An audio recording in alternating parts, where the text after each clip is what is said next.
As we take it home. Romans 2, 1-3. Therefore thou art inexcusable, O man, whosoever thou art that judge. Okay, now wait a minute. See, now, if you just take that right there, and don't eat the whole roll. The first thing you say, a person will say, oh, ain't no excuse. See, you judge, ain't no excuse for you. See, you didn't read the whole text. You taking it out of context. Read the next line. For wherein thou judgest another, thou condemnest thyself. Okay, wait a minute. See, still. Y'all look up. Don't read the hand. I see y'all read the hand.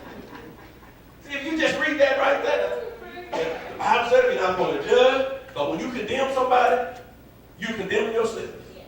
That ain't what it's saying, because you haven't read it all yet. Read a little bit more.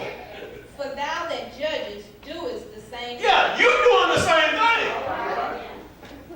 That person you condemning. That's why you should be judging. Because if you condemn them and you're doing the same thing, or a variation of it. Some of you got a variation of it. I heard it. I'm telling you, this is true stuff. I heard somebody say, man, it's just awful. That couple, they living together, living in sin, and it was all this going all down on them, boy. Same person that was talking. They had a toothbrush that their girlfriend had. They had to change his clothes and don't talk. They ain't in here with the doctor. Oh, I just, sometimes you don't get late. I stay over every night and then. Well, you stay over. What's your excuse? You just condemn them for staying over multiple nights. Well, it's just every night and then. Y'all in here with me? That's why he said there's no excuse. It's inexcusable. Whosoever judges and judges another and condemns that person, because you're condemning yourself. He said, because you're doing the same thing. That's what the secret is. You're doing the same thing. I told you Sunday, and that's a true story too. A lady had one child out of wedlock.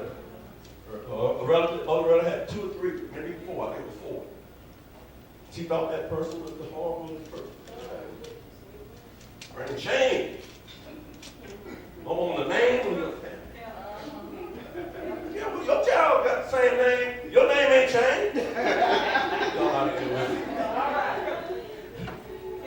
Okay. Another true story. There was a church mother, and I love church mothers. This lady was 90-something years old. But she couldn't stand them little nasty young boys. They always trying to find these good little church girls. Y'all saw that movie, I'll send you home. But them church girls. Only God can make it like this.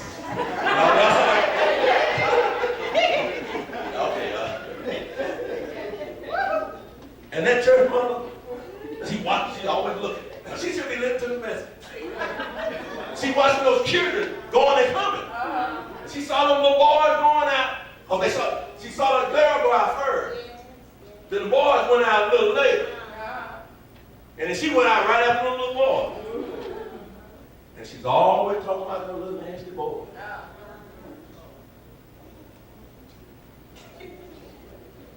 It must have been divine providence because I had an opportunity to see her marriage license one day. They were having a family reunion. And in the book, they had birth certificates, wedding license, all these different things. And her oldest child was born in January.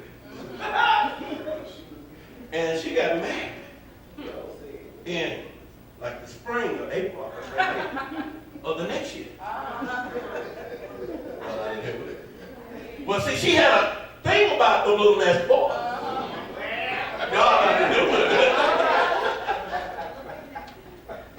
And she judged all boys according to the little boys that she had experience with. God, it was for me to see that. That was a gold mine to me.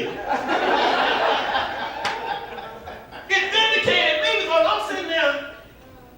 I